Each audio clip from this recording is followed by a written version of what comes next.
Hello everyone, and welcome to This Nintendo Life, episode 230. My name is NBZ, and I don't know if I have COVID or not. It feels like I'm sick in some way, but then I woke up and I almost sweated the sickness out while I was sleeping, so I don't know, Bally. I might have, I might not. I already broke 2 COVID kits this morning because they're so old, and no one has had to use them in a long time, so I have no idea, so I'm just kind of sitting here in the dark at the moment. You've done a really good job not getting it until now. Yeah. If this is when you have gotten it, you got to Germany and back. That's good going. Yeah, exactly. And I don't think I would have picked it up from Germany because that was a while ago now. It was over 2 weeks, I think, maybe a week and a half. It's been a while, so does it make sense? I don't know. Maybe it does. There was a lot of people there. I have no idea. Maybe it's just a regular cold. Who knows? But hopefully it is nothing fatal, and I'll be all right. I feel okay, so should be good. But anyway, Bally, how are you doing? You haven't been struck with any horrible illnesses recently? I'm good. Yeah. No, you were up in Edinburgh. And, yes, that is true. You came around twice. I think first time Bally Jr. was behaving more, and then the second time he was a lot more difficult. Yes. Because Caroline had been away and I was looking after him by myself. And by the time MBZ came round, it was like 6 o'clock and he had already started spiraling from about 3 or 4 p.m. because his mum wasn't there. So yeah, I tried to hold him multiple times. Every time he was like, no, this man is weird. Get me away from this man. I'm scared of this man. I will have to find a way to indoctrinate him with video games at some point, Bally, but he was not glomming onto me at this point in time. So. No. Eventually he did fall asleep at like 8:30, 8 o'clock, and it was for about 20 minutes. And, got a good 20 minutes of fights against Margit the Fell Omen in Elden Ring. Yeah, right in the middle of a Margit fight, he kicked off and woke up, and it was like, okay, right, well. Yeah. Thanks, Bally Jr. for being pickly, but also thanks, Elden Ring, for not having a goddamn pause button. It's all right. I picked it up, I was able to, die for you in your stead, so that was all good. Hello, we're back. It's time to talk about video games and stuff and things, and we have a show for you today, and Bally's going to tell you what's on this show for you today. Well, for our first segment, we'll be paying tributes to the Queen. No, I'm joking, right? Yeah, first segment, we're going to talk about the games that we have been playing. For the second segment, we've got some of your emails. And then for the third segment, we're going to wrap up the show at the end of the second segment. And then we're going to talk about some Live Alive spoilers, because you have finished that game now, MBZ, to wrap up the show for the third segment. Yeah. Also, I think it says a lot about how much we care about the monarchy that I didn't even think to open talking about the Queen. But yeah, I guess the Queen is dead. So that's a thing. It's weird in a lot of ways, just because my entire life, but also my my entire life, the Queen has been on the throne. So it's just the history is undeniable. I think that's the thing, is that this Queen's her first Prime Minister was Winston Churchill, which is ridiculous. Hopefully Americans will know who Winston Churchill is, but that was a goddamn long time ago. And I think she's had 16, 15. I think it's 15 prime ministers. Yeah. Is Liz Truss the 5th? She is the 15th. Yes. The world couldn't handle 2 Liz's in charge of the country, so I had to off one of them. I guess. I think it was Minmax, Ben Hansen, pointing out has there ever been a sit-down interview with the Queen? And I think he makes a good point that in this whole time that she's been ruler, we know incredibly little about a lot of her main sort of feelings about things. There's little tidbits here and there, and I mean, you're almost not allowed to have your own opinions as a monarch, right? You kind of can't be your own person. But they've decided not to help their longevity, basically. She was campaigning to abolish her paying tax behind the scenes and these kinds of things. So we do know of some stuff. And all the conversation, prime ministers will have a one-on-one with the Queen. I think it's roughly once a week, once a fortnight. I can't remember. Gee, wow. Prime ministers have a one-on-one, and in this meeting with the Queen, there are no advisors. It's literally just the Prime Minister and the Queen, and the point is that they can speak freely in those meetings. How did she suffer Boris Johnson for that period of time? Jesus Christ. But another caveat of those meetings is that Prime Ministers aren't allowed to talk about them, and that rule has been broken before. But Oh, okay. As a result, we know very little about like those conversations. Well, I'm sure Boris will write a tell-all book where he talks about his conversation with the Queen, because that's the kind of guy he is. So, anyway, enough about that. Let's talk about video games. There's a new one. There's a new Nintendo video game that just came out. Splatoon 3 is here. The third Splatoon. One that I think we were both coming into it like, yeah, I'm sure this is going to be fine, but like it didn't have the highest of excitement levels, I would say, just because it feels like a... I was ready for Nintendo to do something different, and we've just not seen it yet. Yeah, exactly. And I think that we have kind of fallen into this pattern with Splatoon where it feels like it is going to just be an iterative franchise from here on out. And that's fine, you know, if it was more of a kind of yearly franchise, that would make a bit more sense. But having 5-year gap between them and this being like, yeah, it's Splatoon again, and it kind of feels quite similar to 2 and looks very similar to 2, and there's some neat changes, some new stuff. I've been enjoying it a great deal. So I'm about like 5-6 hours in. I played basically after work until midnight last night, so I played most of my free time yesterday, and I'm enjoying it a good amount. I think there's lots to dig into, lots of interesting stuff. But Bally, what are your kind of like first impressions off the bat jumping into Splatoon 3? I mean, they've rearranged like the main plaza, and it's a lot bigger now. I just did a bit of exploring, and there's lots of side streets and stuff, and we're just talking about how a lot of the Miiverse style messages that they still keep in there are like graffiti on the wall. So you saw like a Hollow Knight. We were just talking, there was stuff about the Queen would have loved Splatoon 3. Yeah, someone said, the Queen, she's missed out on Splatoon 3 or something. This person says like, okay. It's very small changes overall, especially if you're comparing it to like Splatoon 2, which, as you say, was 5 years ago. And yeah, the plaza, I think the game is visually more impressive. Like, I think they're getting more juice out of the Switch in terms of like they're rendering in like monorails and high-rise flats and skyscrapers, and that stuff does look good. And yet they still have that thing where the plaza is in 30 frames and everything else is in 60, and it's still so weird to me. Yeah, like, it's really bizarre. And yeah, so you've got your regular battle area, and it's nice that now the battle area is like, you can warm up with a gun while waiting for a battle to start. Yes. That is quite a nice feature. It's a bit annoying that like the place where you can buy guns, which is what you're wanting to do at the start of the game, is kind of separate to all that. But it's like loading screens between the lobby and the other places. It would have been really nice if you could have just been in the lobby the whole time while shopping for items, but they still have to do things by tradition, which means, okay, we're going to take you out of here, put you in here, and then also get these shopkeepers to just non-stop talk at you about these weapons when you get new weapons in the store, to the point where when you jump in immediately, especially if you have Splatoon 2 save data, which you can import into this game, which I didn't realize, they will just, for like non-stop amount of time, just keep talking about these weapons. You can hold down a button to speed through them, but I did that and I posted a video to Twitter, and it's 25 seconds of this guy just going through these weapons like as fast speed. I'm like, why didn't you just let me skip this, Nintendo? It's one of those like archaic things they still cling to, and yeah, it would have been nice to just not have that. At least they got rid of like the whole going back to the studio and like talking to the hosts between map changes. Now it just basically kicks you out of whatever you're doing when map changes happen, and Okay, does it do it every time you start up the game? I don't know, but it's also like with the Switch, I found this with Splatoon 2 as well, is because I keep it in suspend mode, I don't think that happens because you're just in the game, right? No, that's good. So yeah, it doesn't kind of interrupt you in that way. It basically will just like have a brief kind of load and reload and be like, now the maps have changed. So that's at least one good change that they've made. I also think that the Splatoon 2 moving of data is actually something that benefits Nintendo more than the player. And what I mean by that is, you think, great, I'm going to get my level, I'm going to get all my guns. It's like, actually, all it does is it gives you like 3 tickets to like you can spend on weapons to get them slightly quicker. Yeah. And it will also like match your rank as to where you are for like ranked matches. But also it will know that you've played Splatoon 2 and then, siphon you off with other Splatoon 2 players because they can like tell you've played a lot. So I think, honestly, you're not actually gaining that much. It's just Nintendo now has a really good way of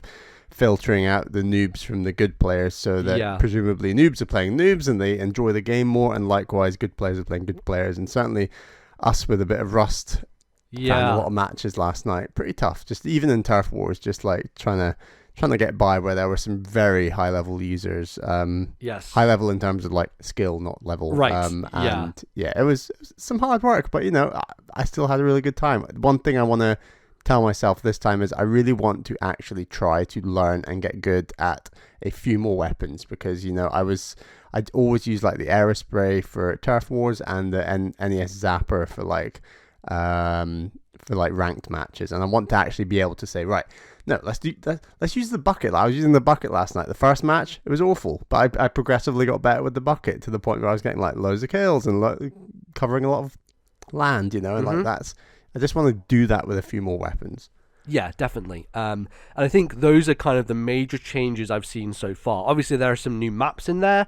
I don't know what it is, but like, I still feel like the Splatoon 1 maps are some of the best ones in the series. Like, all of them were very memorable, and maybe it's because Nintendo only had like 4 or 5 at the beginning of the game and they slowly kind of rolled them out over a period of time, but each of those maps felt really distinct, and I still like remember them very strongly. Whereas I feel like with Splatoon 2 and Splatoon 3 maps, a lot of them feel like the same shape and the same kind of level of design, and there's not as much like distinction between them as spaces, maybe there's too many, but you're right, there's like the first game had like a handful and they were very memorable. And I think, again, we're into this kind of like, you get 2 maps in this one mode for the next 3 hours, and that's that. Or is it 2 hours? Like that, and that's that. And yeah, it feels like it's shortened down, because I think I rolled through at least like 10 maps yesterday, 10 different maps. Okay. So it feels either they've shortened the cooldown or something. Like, there's a lot more generally at launch here than there was in the past in previous games, it feels like. And the fact that you are only getting 2 maps means that if you're playing consistently within that time period, you are going to be playing that map a lot. And the advantage of that is that you will learn that map quite well. And I know this game has some mode where you can actually go onto these maps just as in single player and like learn them. I don't know how to access it, but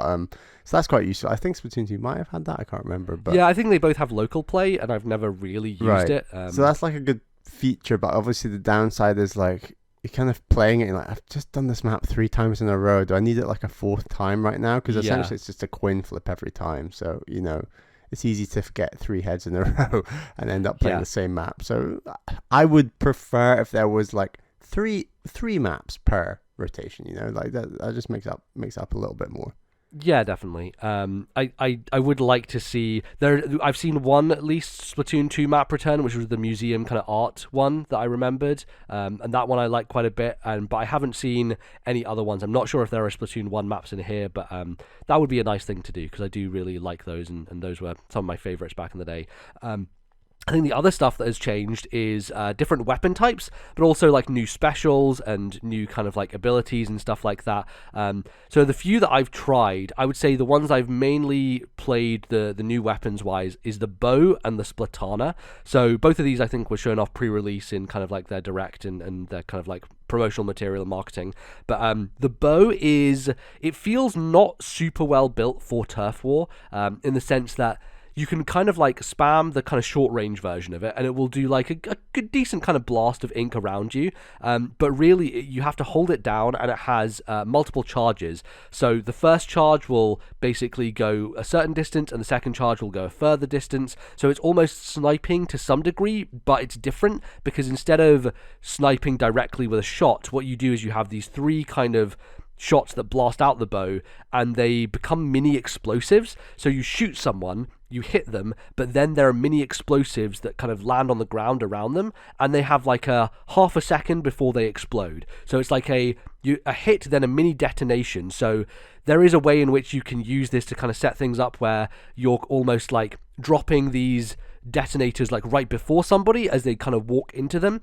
And the detonators are not super powerful, I would say. Like, I don't know, it feels like a weapon that is decent at multiple things but doesn't excel at any one. But it was fun to use is the thing. Like, I enjoyed using it, even if it didn't feel like the most effective thing in the world. And I wonder if it's going to be better served in other modes, which is something we were talking about, right? Is like, it feels like in Turf War there are certainly like weapons that are much more well built for just covering the space. But that said, another benefit in Turf War is clearing out the enemy, because it gives you the room in order to actually cover more surface. So if you do have a weapon that is more offensively capable, then in Turf War it really is your kind of goal to just kill people so that you can create that space for the rest of the team to kind of cover all the space. So I think there still is functionality with the bow in Turf War. I just don't think I'm probably there with it yet in terms of my understanding. But also apparently, I was playing a bit with Devon as well yesterday, and he was saying that some of the pro players had dug into some of these weapons, and apparently the bow is not very high ranked in terms of their weapon kind of tier ranking at the moment. Okay. Yeah, I'd be interested in like high level play rankings of weapons and things. Like I think it's the Gal or something. Like it's just I think it's one of the quickest kills. Yeah, the 52 Gal. I think it's like a blast, like almost mid-range blast weapon that has a kind of it's hard to time, I think, in terms of distance. It's like a very slow rate of fire, but when you do make contact with those hits, they do a ton of damage. Yeah, if not like one shot kills, right? Stuff like that. So yeah, I like the bow in terms of its aesthetic. I think that I do like these little flourishes they've added. So like when you get into a match, you all kind of like have a custom pose if you want to. Like I've seen some people hanging from their kind of thing that hovers in the air and stuff like that. So it feels like they're trying to add in more of these quote unquote free to play elements that usually you would unlock like emotes and stuff from like battle passes and those types of things. But they're kind of like building them into the kind of core progression of the game. So you can unlock that stuff. You can unlock emotes, I think, for the end of the match. So like you know in Overwatch where at the end of a game you'll see everyone kind of the team standing there and everyone will have a different pose. Yeah. It's kind of that where everyone does their own different pose. At the moment I think it's tied to what weapon you use, I'm pretty sure, but I feel like you're probably going to be able to change those at some point. It's also got like a ton of like Overwatch style rewards at the end of matches, like most kills, most painted, inked your own area, inked to the enemy's area, inked to like got inked on the most, kind of like took the most damage is another one. So, they give you little medals almost, basically. It's like you were the number one person at doing this specific thing in the match. And they've brought back KD where they didn't show you deaths in Splatoon 2. They only showed your kills. Yeah. Interesting. And yes, you get your KD and then how many specials you pulled off. Yes. And then if you're playing Turf War, you get like how much ink you drop down.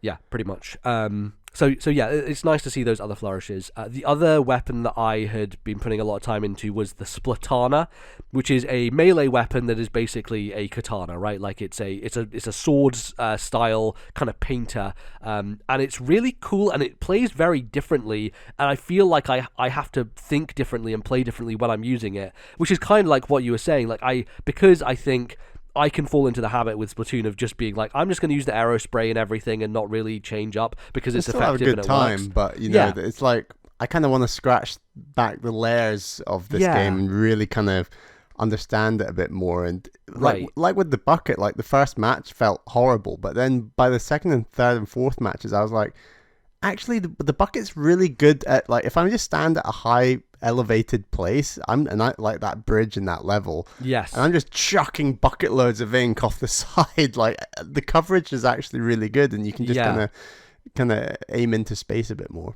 Like Obi-Wan, you had the high ground. I had the high ground. I actually think verticality makes a huge difference in Splatoon and something I've not really thought about enough before. Yeah, and I think that's part of the thing with like, well, Splatoon 3 hasn't really changed that much. Nintendo aren't going to give us anything new, so I guess we have to make it new for ourselves by branching out and just trying different weapons, essentially. Yeah. I mean, overall, I'll be shocked if my playtime does surpass Splatoon 2. Yeah, what number because they actually gave you a specific number when you import your Splatoon 2 save. Hours played, I think I was like 48, 49, I believe. Okay. Yeah, I was like 63, I think I was. Yeah. So yeah, it was. I was surprised I played that much Splatoon 2, but I guess it was the first year of the Switch, and I was doing nothing but playing the Switch. So kind of makes sense in a way. But yeah, the Splattana is really cool in that it basically is a quick melee weapon up close, but you can charge it. And if you nail that charge shot, if you're able to hit someone at close range with the charge shot, it's basically a one-hit kill. So my tactic, and I want to try and buy some clothes that like use the stealth ink thing, where you can just hide in the ink basically, pop up behind someone, charge the Splattana, which is a pretty quick charge actually to a full blast, and then just like KO them from behind. And when I've pulled it off, it feels fantastic. I have missed multiple times constantly, so it's a thing I have to practice out a bit more to get good at. But it's also cool of like it has a bit of range to it, so like it's quicker on range stuff than some of the other melee weapons like the big roller or the ink brush, and has a bit of a longer range to its kind of like small radius. But it also, when you charge up and you kind of like if you're not going to be close to someone hitting them, and you charge up and you kind of do a straight line, it's almost like the what do you call them? The kind of like ice rink one, a sub weapon that you throw out, and you can kind of follow the ink path as it goes. Oh, like the curling stone. The curling stone, yes. Yeah. So the Splatana, when you charge and you do in a straight line, it does a really long straight line. So it's actually very good at getting to the center of the action quickly, because you can basically create a path for yourself by just doing that. Those weapons that create paths are so much fun with what's the ranked mode with the gold? The fish. Yeah, I can't remember what it's called. That again? But anyway, you say like the paintbrush. Say you press like ZR with a paintbrush, and you're just running very fast, painting along the ground. Mm-hmm. You can just have someone hold the gold fish and just walk behind you, and because you're creating a line of ink so fast, you can just like get to the goal very quickly. It's stuff like that is very, very cool. I look forward to some ranked. Yeah, it's good for teamwork, definitely. But yeah, I think the Splatana is very cool, and it's one of those like risk-reward weapons where it's high risk because you have to get up close to someone. But also, I find in Splatoon that if you're up close to someone with a gun, often they panic and they can't aim very well. But then the problem is I'm also panicking, so I don't quite have the composure yet to pull off the Splatana fully. I did take a clip where I kill 2 people with 1 hit, then I go and behind someone else and kill them as well. I was like, man, that's what this should be all the time. You know, that's how good it feels when you pull it off. So yeah, definitely really enjoying that, and I want to branch out more. I bought the Splatling gun, the kind of heavy one that does like a ton of burst damage. The Gatling, yeah. Yeah, which is I found really hard to get into in the previous games, but I want to try and give that a go. The Brella as well. I just want us to use like unusual weapons and get good with them, and then someone's playing and like, oh my god, that guy's actually got a Splatling gun. You know, it's like, yeah, I'm that guy. I know how to master this. Exactly, because that happens to us all the time. It's like, oh man, this sniper is like really good and is just tearing our team apart. You know, so it would be nice to do that. Have you been playing with motion controls still? Is that something you still do? I love motion controls. I love them. I don't know. It just kind of it feels snappier. I know that like high level players generally do use the motion controls, but it's kind of one of those things with Splatoon. Like I don't feel like many other games utilize them in the same way, but for me it feels right. I need my TV screen and Pro Controller. I don't like playing this game handheld, and that's mainly because of motion controls. Yeah, it's weird doing motion controls handheld. I do have to change up the sensitivity as well in handheld, so I don't do motion, I just do sticks. But the sensitivity I find different on Pro Controller because of the throw of the stick and like how accessible it is versus playing with the Joy-Cons. So it is nice. You need a fixed S1 MBZ. I don't know. I do like playing handheld just with the Joy-Cons, so I'm usually fine with that. But I do appreciate that they still have the option to switch between. They have control specifics for handheld and for playing on TV, which is good because I don't want to be going and changing the sensitivity every single time I switch between them, right? So it's good to have custom sensitivity for each mode of play. That's very, very good. I also played some Salmon Run, so I jumped into that. Oh, nice. Devin and I played a few rounds of that, and that was good fun. Also, wanted to say that he was like, hey, do you want to try the Nintendo Switch app just to, see how it's holding up after 5 years? So we did. So we started voice chatting on that, and man, it sounds garbage still. It's still like a fucking mess and delayed, and like there was a point where I think I locked my phone. I was like, can I still hear you? So I just wanted to report back. Nintendo Switch Online app, still garbage for voice chat. Are you a little surprised that they've like persevered with that thing? Maybe you shouldn't because it's Nintendo, but like no. It did launch the year the Switch came out, right? Yeah, it did. It came out alongside. I believe it launched alongside Splatoon 3, and then it's been used. Sorry, Splatoon 2, and it has been used a sum total of I think once since then, which is Animal Crossing, and then now it's back again with Splatoon 3 where you can buy stuff from the shop. It doesn't even work like for Smash Brothers and Mario Kart, which are like two of their biggest online games. I don't believe so. I'm going to load it up right now and see what if any other games are there. But basically the app does the same thing that it did in Splatoon 2, which is you can go in there and you can buy specific weapons if they're like weapons that are only exclusively available on the online app, basically for a period of time. Okay, so Super Smash Brothers is in here. I can't remember what the functionality is for it though. So I don't. Maybe it was like sharing videos. It might have. Yeah, that's it. So I'm looking at it now. It's a bunch of video clips. Press here to post different things. So great. You can just post video clips from Smash, I guess, to the Nintendo Switch Online app. But yeah, Splatoon has really been the only time I've ever used this thing functionally, which is like, yeah, I'll browse through the shop and see what's up there. The other thing about it is it seems like they have tied the whole, like, you know, when you have a gear set in a game, it's like, I want this set of gear and I want this one. It seems like they've put that into the app. So if you want to create like a saved profile for a piece of, you know, a loadout essentially for your gear, then I guess you have to do it within the app. So oh really? I don't know. It's a bit weird. Yeah, I'm not sure. I was looking forward to like having a few preset things, like you're saying with like the stealth and using the Splatana. Like that's a nice little loadout you could have. So to have to use the app for that is now. That'd be awful. Yeah, I don't know. Maybe there is a way to do it in the game, but I can't find it. But that's the thing overall. There's just some really weird decisions. Like you were saying, the live system is back in the single player.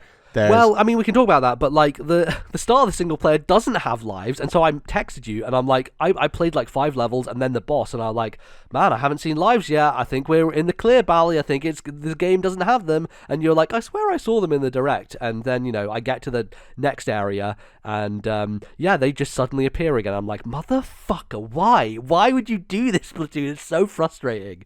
But yeah, they're just sticking to tradition, I guess. But yeah, quickly on Salmon Run, I think Salmon Run feels pretty much the exact same. I wasn't able to glean a lot of differences. I mean, the main difference is you can play it whenever you want now, as opposed to Nintendo's arbitrary and dumb. That's nice. And you're like forced into using weapons though, aren't you? Like you are, yeah. You basically have like a set of 4 weapons that rotate between each person, and each round you switch automatically to that other weapon. One of the big changes they've made though is you can actually now throw the eggs. So you know, before you had to swim directly to the bin where you drop the eggs in. Right. Now you can throw them. However, for someone who plays just on sticks, it's a bit of a pain, because to throw the eggs you have to hold A, and if you're thinking about holding A while also like using the stick to aim, you basically have to like take your thumb off and like use a different button to hold A to throw it, which is really stupid. I don't know if there's a way around that, or if there's another button I can press. Just run out of shoulder buttons basically. Yeah, I don't know. Like, it's easy for motion controls, because you can just quickly tip, your controller up. And it's almost like they designed the whole game for it's almost like users. They want you to use motion controls, which, you know, I get it. You know, I would kind of want to use keyboard and mouse with Splatoon at this point. Like, that's... I was thinking... I knew this line would happen at some point in this podcast episode. Yeah. You're going to say, I want to use keyboard and mouse. Well, I don't know. I feel like someone has probably hacked a way to do that in Splatoon. So, I don't know. Maybe I'll look up online. You don't think Nintendo will launch a keyboard and mouse to play Splatoon alongside? Well, like, you can attach a keyboard and mouse to the Switch. You can use it to type out tweets and stuff. It does work functionally. I don't know if there's a way to make it work for Splatoon though, to trick the system into using keyboard and mouse. But that'd be great. You know, that'd be awesome. But I don't know. It is weird, because I'm not sure if keyboard and mouse would actually feel that great for Splatoon because of the mobility of it, like the kind of like dashing around and the jumping. I'm not sure. It's an interesting one, and especially because it's a third-person game as opposed to first-person. I always find keyboard and mouse harder with third-person games for whatever reason. Just the perspective change messes me up a bit, but you know, it would be cool to see that. So yeah, Salmon Run, I think very similar. You know, I think it'll be fun for us to jump in and play some, you know, as a break from Turf War or Ranked or whatever. Yeah. But yeah, I definitely want to see if there are any other significant changes the further in you get, because the rounds we were playing were relatively easy, so it didn't feel like I was coming up against any resistance yet. But what I remember from Splatoon 2 is Salmon Run gets fucking hard, like incredibly hard in a brutal way. So yeah, looking forward to getting to those stages with it. And then the single player is again, I think so far I'm enjoying it more than the ones I have, and maybe that's just because at the beginning you don't have any lives to worry about. We also thought 2 single player was stronger than 1 as well. Like, they did some cool things with bosses. Yeah, I don't know if I did, because I think the frustration of the end of 2 is kind of outweighed the enjoyment, I think, of 1. Oh, really? I thought some of those bosses were incredibly cool in 2. The bosses were cool, yeah, but I think it's just some of the levels and the way that they're built to really frustrate you and like die a bunch and have to restart it just took me out of it in a way that made me really frustrated. So I think overall I probably preferred the first one because it was less frustrating. But this one there's a cool thing that happens basically, and if you haven't looked up, you know, what's going on with the single player, then I won't spoil it. But you basically go through this first area, first boss, awesome, like really cool, like visually and set piece wise and all that sort of stuff. Fun mechanically, like checkpoints between phases, which is really nice. Like very, very cool. As a boss, I enjoyed it a lot. And then you kind of like, you expect to just go to like another world, and then there's a whole different area you go to, and it almost changes the approach to Splatoon with the single player stuff. So I'm interested to play more of that. I've played a few more levels in that section. But yeah, it feels almost inspired by the Octo expansion. I was just talking to you before about this, Bally, that they almost feel like test chambers when you go into these levels and you kind of go through this door and you get sprayed by some kind of like water to like decontaminate you, and then you almost enter into the level itself. So it feels like it's taken some of the ideas from the Octo expansion. My hope is it doesn't take the difficulty from the Octo expansion, because all I've heard from that is like that thing gets really, really hard. So we'll see. But again, you know, when I got to that next area of the single player, as soon as I stepped into one of these chambers, what appeared in the top corner? 3 lives. And I was like, well, I had hope, Bally. I had a dream that we could get past this, but it seems Nintendo didn't want to fulfill that dream. So I'm just going to have to get through some of the harder parts of the single player and be frustrated again, I guess. But hopefully they've designed it in a more streamlined way. And, you know, given the first boss, I think these bosses hopefully are going to be some of the best in the series, if not the best. So that's exciting. I mean, what if they checkpoint it really nicely or something, you know? That would the problem is, Bally, is like with the checkpoints, at least this is what I remember from Splatoon 2, is each checkpoints are fine when you die with one of the lives. When you run out of 3 lives, I think it resets you back to the very beginning of the level. I think you're right, yeah. Which is, that's the problem with it, right? Like, if it was the lives just per checkpoint, that would be totally fine. But, and again, I haven't fully tested this, so that could be the case. And if that is the case, that's a much better way of approaching it. Still stupid. I just don't see why you would do that. But, like, yeah, it is very frustrating that they continue to kind of cling on to this kind of archaic thing. And yeah, ultimately, when it comes down to, you know, what the single player is story-wise, like, it's nothing special. It's like, well, yeah, this is kind of the same as what we've been doing before. And there you go. There's a little bit of fun surprises at the start there, and you know, the section that I've just got to, there's a little fun surprise. But aside from that, I think you know, it feels like it's going to be relatively meaty. I would say, given how much I've played of it so far, probably 6 to 7 hours, maybe a little bit longer. The other ones have been about 6 to 7 hours as well. Yeah. But yeah, I would say it's nice. I'm glad the game has a single player, and like, I know I enjoyed the previous 2 single players more than you, but like, regardless, I think it's nice that it's there, you know. And it's a nice break, you know. Like, you can spend some time playing some multiplayer matches, then you can be like, I'll just jump out and play a couple of single player, you know, maps, and then I'll go back and play more multiplayer, right? But for me, Splatoon will always be a multiplayer first game, and that's kind of what I'm there for. So, you know, I'm happy with what I've played so far, and I do want to try out some of the other new weapons that they have, as well as it seems like the cosmetics this time are really pushing the boat out. I saw someone with like a giant teddy bear for a head, and I've seen a witch's hat, and like some really cool like outfit stuff, which I don't know where they're getting it from or what's going on, but I need to figure out. Yeah, I guess they're just paying Nintendo extra money and they're finding it under the couch somewhere. But yeah, that stuff is great, and you know, some of the specials have been really cool. Like the one that is tied to the aero spray is a kind of shark thing that you ride, and it's like Diva's special in Overwatch, where you basically go in a straight line and it explodes in an area around you, but you can also prematurely detonate it, so you can stop it early if people are like in your path and explode around them, and it's really effective and really fun. I haven't gotten to try the hamster ball yet. Yeah, it seems like they're taking all their ideas from Overwatch. It's like, you know, Diva special, and then now you're just going to be the that like little crab tank thing. Yes, really cool. It's like what's his name in Overwatch? The gerbil guy. It's basically like that tank. Yeah, I've forgotten his name. Yep. So Wrecking Ball. Yes, Wrecking Ball. Yes, absolutely. So yeah, it feels like there's still a lot to toy with in terms of weapons and abilities and all those types of things. And you know, the gear system works the exact same way as before. You know, where you level up and then you unlock new slots. And I'm sure there's the same guy who you can pay to get specific things and specific slots. Because you know, that's what pro players did, and you know, we'll have their kit all kitted out with all that stuff, the most efficient stuff possible. And yeah, I'm sure that I'll get deep into that in a good way. So I'm looking forward to playing more Splatoon 3. It's been good so far, and yeah, not, again, what we kind of expected, I guess. Like, it's not really changing much. And I guess the only new thing that I haven't tried yet is the board game thing. that is somewhere, I guess, in the square, and I'm not sure. Yeah, where is it? I don't know. No one's mentioned it to me yet. Yeah, it's behind some alleyway somewhere. I think I actually just passed it when I was looking through this morning. So yeah, that could be a cool thing, and maybe we'll talk about that next time, as well as like the fashion stuff and like the lock. I still trying to find my locker where I can like put like these kind of trinkets that I found around the world. So we'll see how that goes. But we'll play more for next time. Absolutely.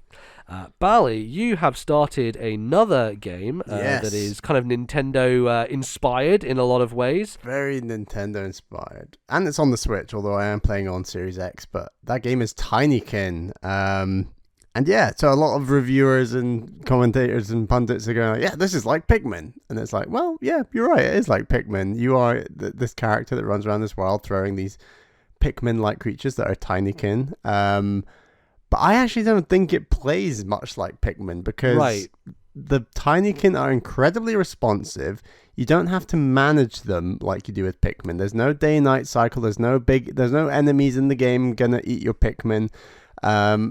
And because they're so responsive and you're not really managing them in the same way, like for example, if I needed Tinykin to use a bomb one on this bombable thing, I don't even have to select a bomb Tinykin. It'll just automatically find the bomb people and fire them at the thing. So like, interesting. Because there's no management, because there's none of that stuff, I don't think it plays anything like Pikmin, honestly. And because these worlds are so large and there's such a platforming focus and there's a real verticality to a lot of these worlds as well, which is really cool. It honestly feels a lot more like Mario Odyssey to me. And, you know, it's just kind of the industry. Sometimes the industry, I think, are a little lazy in their comparisons with games. And it's like, yeah, totally. But it's also like, it's a very surface level thing when you look at it. So I think I get why people jump to that conclusion immediately. But yeah, it does seem like platformer first and Pikmin like second, in the sense that your Tinykin seem to be more tools to get around the world than, I guess they do solve puzzles, but in a different way to what Pikmin does, because Pikmin is about that kind of like micromanaging of like, you know, sending people to different places and like specifically choosing these Pikmin to do tasks and like stuff growing like that. them when they die. Right. So like Tinykin can't die. Like, you collect them and you gain more to do bigger puzzles, but they can't actually die in the same way. So fundamentally it feels like a 3D platformer, I guess, but from a different perspective, in the sense that your characters are 2D, so it's almost like what if a Paper Mario game was a 3D Mario game? And when I first saw the game, I thought, that's a neat shortcut to like avoid animating like a three-dimensional protagonist. But having played it, it is actually a visually stunning game, and I've heard it actually runs really well on Switch, which is good, because like this game really looks good and runs really well. Like the platforming feels really good, which is obviously so important for a game like this. But one of those things where you can be watching the game and think, I really hope that feels good. And having played, I've only played like a couple of hours, but like it's very, very good. I think it's only about a 6 to 7 hour game. So I'm absolutely loving it so far. I want to beat this game for next time, and I would highly recommend others check it out, because it makes a real impact early on. Yeah, I'm definitely interested in jumping into it. It also sounds like it's quite short, only like 6 hours or so. 6 to 7 hours, yeah. Has there been much like puzzle solving going on, or is it mainly like trying to, because what I saw from I watched the Giant Bomb quick look, and it seems like a lot of it is there seems like a little bit of penalty for when you like fall off ledges and stuff, because you have to like use your Tinykin to like climb up as almost like ladders to get higher, and like use them to gain verticality. Is there any kind of like more puzzle based elements to it? Is it or more in the service of platforming? I'm still really early on, but from what I've done, it's like exploration puzzles. It's like go and find this thing, and that's one thing that I was really shocked early on, is that from watching like gameplay, I thought, oh, it looks cool, but surely these rooms feel quite small after a while. It's like, no, these rooms are, and I should say, like, you're in these kind of almost Toy Story like style playrooms where you're on furniture, and you can find like spaces within spaces within spaces. Like, these worlds are like as big, if not bigger, than a lot of Mario Odyssey levels. Like, they are really, really big. Damn, yeah. I was gonna say, is it like one whole open house or something, or is it split? It is split into worlds, but each world, like I said, is I would argue bigger than most Mario Odyssey worlds. Wow. It's really big, and it's a hell of a lot more vertical than Mario Odyssey worlds as well, Right. which is it's just really impressive. And it focuses exploration and platforming. There's a few puzzles in there, sure, but the puzzles, the Pikmin, that kind of stuff is definitely secondary to the exploration and platforming. Which is really cool. How's the feel of the platforming? Because I think Very that's the thing good. that a lot of these games get wrong is like, you know, they will take a lot of those elements, but then fundamentally they can't match up to Nintendo's kind of polish. No, it feels really good. And again, like I when I saw this game, I was like, I know it's a platform, I know it's got Pikmin elements, but is it actually going to be that good, or is it just doing some simple things? And from what I've played so far, it's much better than the sum of its parts. Like it's Nice. really, really polished and really nicely done. Yeah, I definitely want to check it out. Obviously, it's quite short. It's on Game Pass, so it's an easy game to pick up. Yeah. And seems like it would be really good on Switch as well as like a handheld game. So definitely seems like one for our audience to take a look at if you are interested. So yeah, Tinykin, very, very cool. The last thing that I wanted to bring up is Drill Dozer, a GBA classic. Often, Bally, you know, Game Freak come out with these games that are not Pokemon games, and no one really cares about them, you know, like stuff like Tembo the Badass Elephant or Harmonite or like... And it's not Mr. Driller, which I got confused about. Yes, so Mr. Driller, I think, was a GameCube game that is available on Switch if you want to buy it. It's been on sale for like deep discount before, and I'm kind of interested in that as well. But Drill Dozer is a different game made by Game Freak in, let's see, what was the year? 2005, it looks like. And it is a 2D platformer where you play as this girl who has a giant drill. And it's really neat mechanically. So what it does is it uses the shoulder buttons to kind of wind forward and wind backward the drill. So if you use the left shoulder button, it will do like anti-clockwise. If you use the right one, it will do clockwise. And you basically go through these levels, defeating enemies by using the drill, breaking blocks, all that sort of stuff. Very classic 2D platformer. It almost feels like, you know, an indie platformer back in the day, right? Because these days a lot of indie games will take one mechanic and be like, I'm going to build a whole game around this one thing. And it feels like before that, you know, we were getting a lot of those types of games from various studios on the Game Boy Advance, on the Game Boy, just because platformers work quite well on those kind of handheld systems, and 2D was still in vogue during that period, I guess. And you know, so you saw a lot of like Metroidvanias with the Castlevania series and stuff like that, but also, you know, a lot of licensed games I feel just like go for the platforming thing for whatever reason. I guess it's just an easy mark, it's an easy type of game to make, so a lot of licensed games ended up like that, like that Sabrina one that I played on Game Boy that my sister owned. Stuff like that was kind of common and very rife, but I think it was a little bit rarer to get a brand new IP that was made from a studio with kind of like a bit of a pedigree. And Drill Dozer is basically that, so it is almost like an indie game before indie games happened, and I think it's really cool in a lot of ways. It definitely shows its age, and you know, inevitably that's going to happen with a kind of platformer of this era, but what it fundamentally does is, and this is really strange, right, is like usually in games like this, you would imagine you get your drill and you just kind of like upgrade it as you go along. And there is a little bit of upgrading, like you have a currency that you use, and you can use that to increase your health and to increase the power of your drill. But at the start of every level, you basically have to collect different gears. So there are 3 gears that you can collect throughout the level, and you start off with 1, which means that you can only hold down the R button to drill for a certain period of time. When you get your second drill, there's basically, the way that it shows this is there's this overlay that comes over the screen. So when you start drilling, it shows this almost translucent overlay with like a half circle and then like a number and a big bar in the middle, showing like the length of time that you can drill for.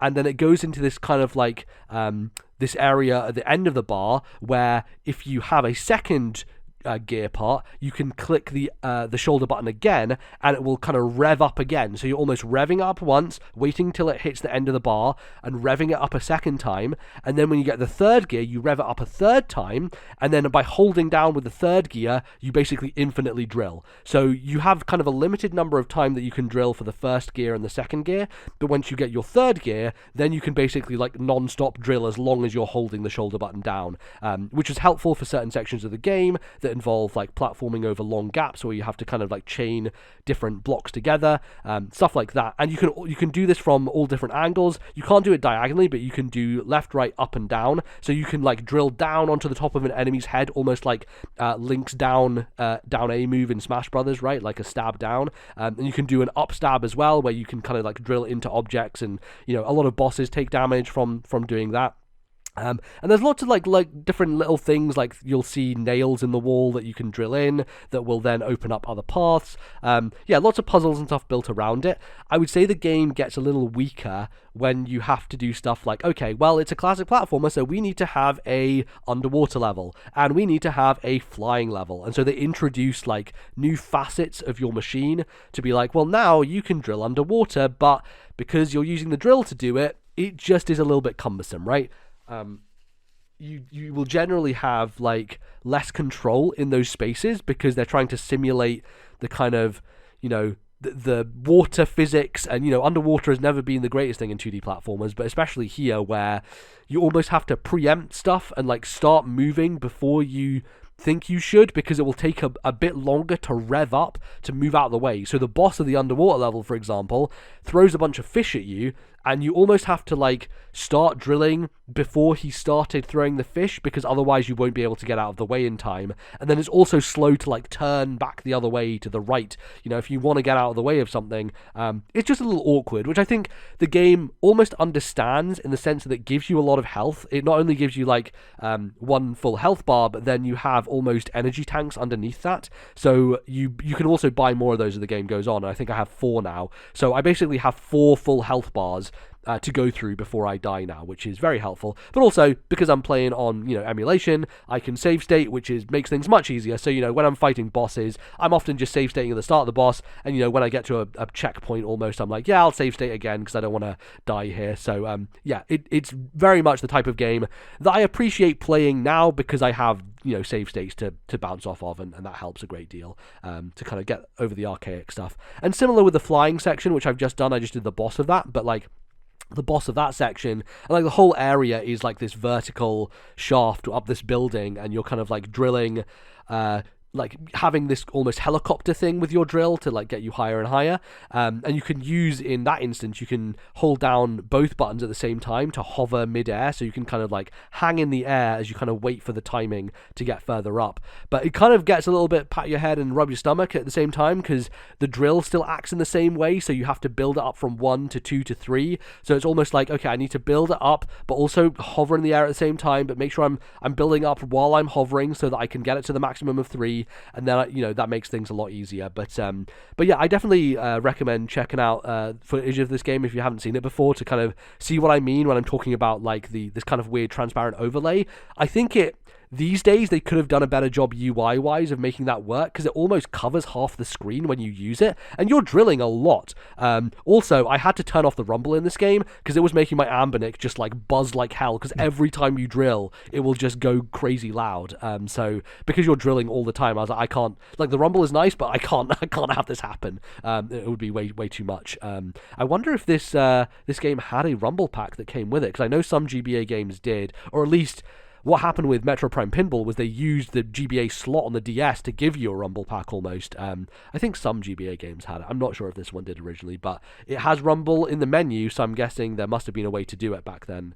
Maybe it was also for the GameCube adaptability, because you could put GBA into the GameCube player and play through a GameCube controller, so I guess rumble would have existed for that functionality, but I don't know. I can't remember if that was the case, but yeah, I've not finished it yet. It's one of those games that it's my train game at the moment, and I'm probably over halfway through, I would say. I've played a good number of levels. The levels are very, very long, like they're really extended, and they take a long time, so usually one train journey will equal one level, so a full like half an hour, 40 minutes or so, which is good. It's like a good meaty amount of kind of like game to get through, and it feels satisfying to like just play through one level at a time, when I'm going on my commute, and I think it works really nicely. It's really pretty as well, has really nice pixel art, very, very cool style to it. I like the character. Would be nice to see her in Smash Brothers. It's another like one of those niche Nintendo characters that has a unique thing that could do something cool as a Smash Brothers character. I think she might have been an assist trophy, or maybe like a trophy at least in some fashion in a previous Smash game. Probably is a Spirit or whatever in Ultimate, I would imagine. But yeah, very, very cool. And I do want to go back through Game Freak's oeuvre and see the rest of the kind of weird games that they put out, because there's quite a few of them, and stuff like Harmonite, like I'm really interested in, which I picked up on 3DS eShop. So do want to get back to some of those and check them out. But yeah, really enjoying Drill Dozer so far, and I'll probably end up finishing it, eventually. I only am commuting in once a week at the moment, so I have a kind of like slow kind of play going on for this. I've been playing it for probably over a month at this point, but yeah, just thought I'd bring it up now, because I don't know that playing more of it is going to change my thoughts on it. I think I kind of have like a pretty solid opinion, which is it's a really cool thing to go back to. I'm enjoying it a lot. It's nice to play with save states. I think it's unique and different, and worth checking out, especially from a historical perspective if you're interested, but also very fun and some fun puzzles. So yeah, Drill Dozer on the GBA. There you go. Alrighty, I think that is going to close us out for this segment, but don't go anywhere. We will be back after the break to take some of your emails. See you in a bit.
Hello everyone, and welcome back to the second part of today's show. It is time for your emails.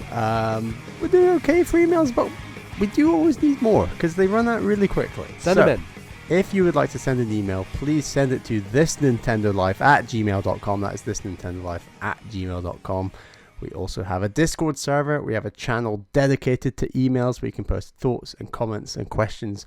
We'd appreciate posting there as well. But our first email this week is from Jackpot from Vancouver in Canada. It says, "Man, those Splatoon Joy-Cons are pretty incredible. Come on, Nintendo, please let me buy them separately. I forgot if you've ever talked about it on the show, but do either of you own any special edition consoles? And also, which special edition consoles would you say is your all-time favorite? Back in the day, I had the SP that looked like an NES and the turquoise blue N64, but since then, I've had the standard editions. Looking forward to hearing your answers. As always, love the podcast. Cheers, Jackpot." Very good. Yeah, I mean, Joy-Cons is like the one way of fashioning your Switch these days. I know they are putting out a bunch more Switch versions. They just announced a Scarlet and Violet Switch that has a pretty cool dock, it looks like. But because the Switch is like so... It leaves so little room on the front of it as a device to like have custom stuff. It's usually the back of it that gets the custom stuff, which is for me a little bit the dock as well, and the Joy-Cons, which for me, it kind of limits what you can do with a special edition version of the Switch, which is why I've never been that interested in like special edition ones, because you can change the Joy-Cons out, and I've got some super weird Joy-Cons. I've got the funky like purple and yellow one. I basically bought the ugliest ones I thought I could, and they're not actually that ugly. Like, you saw them. I showed them to you when I brought my Switch over, and you were like, yeah, they look pretty cool. I'm like, yeah, they are pretty cool. They stand out almost, which is nice. But yeah, it's... I actually think the biggest reason we don't really have special edition consoles, I know you've got one very good example, yes. but we We buy consoles day one. Yeah, exactly. And I, unless it's a handheld, like, so I did end up getting like a new 3DS XL, but like, other than like occasionally a handheld upgrade, we'll like never get like another version of the console. So we're always stuck with